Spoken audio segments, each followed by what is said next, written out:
Recién hablaba de Mendoza, Mechi, este amesetamiento en cuanto a la curva de contagios. Nosotros vamos a ir a buscar una mirada mendocina sobre la educación de nuestro país. Alejandro Castro Santander, ¿cómo le va? Muy buenos días, muchas gracias por atendernos nuevamente en Telediario Federal. ¿Qué tal? Buen día, Mariano. Bien, bueno, es el placer de estar en contacto para hablar un poco de los dichos de Trota, de Massa, bueno, de las opiniones que se han buscado, de lo que puede llegar a pasar en el día de hoy con esta reunión tan importante que tiene el ministro de Educación. ¿Es prioritario volver a las aulas antes que se termine este año, más allá obviamente de la situación epidemiológica, Alejandro? A ver, hay una vuelta ya muy lenta en algunos lugares. Lo que uno termina lamentando por ahí hasta contradicciones, ¿no? En los dichos y en oportunidades de la experiencia que frente a una mirada muy concreta, ¿no? De no regresar hasta que hubiera realmente seguridades, por ahí ante la presión, yo diría presión social en algunos puntos y en otros tiene que ver también en este caso más legislativo, ¿no? Dichos de Massa que parece que tuvieron una repercusión en el ministro de Educación de la Nación. Entonces se pasó de esto que si por ahí leemos en mayo, junio, que se hablaba de no regresar hasta que no hubiera una vacuna, hoy se dice, bueno, parece que no hace falta una vacuna. Cuando uno ve más en detalle que los mensajes no son tan contradictorios. En realidad, el ministro de Educación de la Nación ya venía diciendo que si no estaba la vacuna, posiblemente habría un regreso escalonado, lento. Bueno, a ver, nos hemos convencido que parece que tendremos que convivir con el virus. Entonces hay que buscar con mucha seguridad, que buscar un regreso paulatino en aquellos lugares donde se pueda. Alejandro, yo veía las declaraciones ayer. Sí, perdón. No, la situación de las declaraciones ahí que estabas diciendo, continúa y después te hago la pregunta. No, te decía, estaba viendo declaraciones en Nueva York, por ejemplo, que hablaban hasta de Argentina, como haciendo referencia a la necesidad de un retroceso en medidas que allá habían tomado de regreso en general, ¿no? De regreso social a las actividades, inclusive las educativas, y bueno, y lamentablemente tanto hablaba en ese momento del gobernador de el regreso a las aulas había llevado a más contagios y hablaba también de un retroceso en las actividades religiosas, ¿no? Como que lamentablemente eso había llevado a que se agudizaran focos que se estaban produciendo. Hay un consenso, Alejandro, de que lo prioritario debería ser los últimos años de cada ciclo.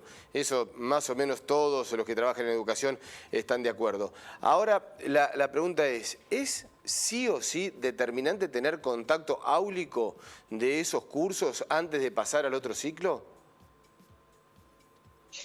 Te referís a la presencialidad, a la presencialidad, ¿no? O sea, si es necesaria la presencialidad. Sí.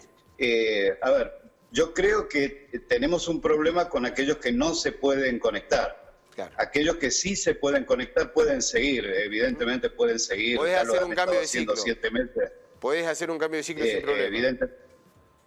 Claro, o sea, yo creo que aquellos que han estado conectados, no sabemos que no perfectamente, pero han estado conectados, pueden seguir. Pero tenemos un grupo de alumnos, un número X de alumnos en cada lugar, que no han tenido posibilidades, ¿no? De conexión. Entonces yo creo que eso podría haber un regreso muy tomando todas las medidas, utilizando todos los protocolos que tenemos para que tengan un contacto. Tampoco es necesario que vayan todos los días, eso es otro tema, ¿no? Bien. Y así como se han organizado en algunos lugares docentes para ir a visitar también a esos alumnos, ¿no? Se ha recurrido a docentes suplentes para hacerlo. O sea, yo creo que hay muchas medidas. Bien. Hay que ir buscando en cada lugar las mejores. Ya lo hemos hablado, Mariano. O sea, yo soy uno de los que cree que hay que dejarlo en manos. Si bien hay una mirada, un mínimo normativo nacional, esto que se reúnen nuevamente, ¿no? En Consejo Federal, pero después hay cada provincia tiene su particularidad y cada escuela tiene su particularidad, y para eso están los directivos, ¿no? Para analizar y hacerse cargo también de esa decisión que toma. Perfecto, ¿no? Hay que tener en cuenta justamente el contexto y la realidad de cada institución y de cada lugar, ¿no? Para tomar las mejores decisiones, absolutamente de acuerdo. ¿Qué pasa en Mendoza? Te saco un poquitito de esta situación nacional, Alejandro, y no quiero robarte más tiempo, sabemos que tenés compromisos en los próximos minutos, pero ¿qué pasa con la ley de educación en Mendoza, que pretende una reforma, ha generado algo de polémica? Contanos un poco. A ver, la ley de educación que tiene en estos momentos Mendoza es del año 2002. La adecuación obligada, ¿no?, que correspondía en ese momento a la Ley Federal de Educación. 2006 tuvimos la ley nacional, bueno, no hubo absolutamente ninguna adecuación a esa norma. Bueno, hace rato se viene hablando, ya hubo un intento en el 2014, no se concretó. Bueno, y ahora se presentó un borrador, en realidad es un borrador de ley, pero lamentablemente un borrador que causó mucha controversia, mucha reacción, y llevó a que el gobernador dijera lo postergamos hasta el 2021. Bien. Lo que sucede es que cuando uno la mira es una ley que no tiene prácticamente ningún cambio, es una ley vieja, ¿no? Que no ha tenido en cuenta todos los cambios, todo lo que hemos aprendido en los últimos años, los impactos sociales concretamente, ¿no? El pedido de organizaciones internacionales de trabajar con habilidades del siglo XXI, no, prácticamente es una ley vieja. Yo irónicamente por ahí decía, es una ley Gruyère, como el queso Gruyère, ¿no? Tiene muchos agujeros, no contempla aspectos, sí contempla la tecnología, sí, ¿no? Eso sí, porque, a ver, era obligado. Es inevitable, no, claro. Tampoco aporta, claro, pero no aporta demasiado tampoco. Pero aspectos de estos que menciono yo, ¿no? De habilidades para el siglo XXI.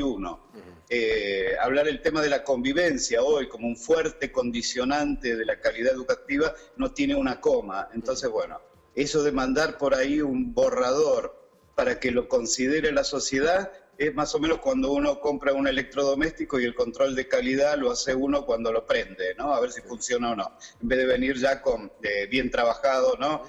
Bien evaluado para que pueda ser utilizado. Perfecto. Entonces, bueno, hay mucho...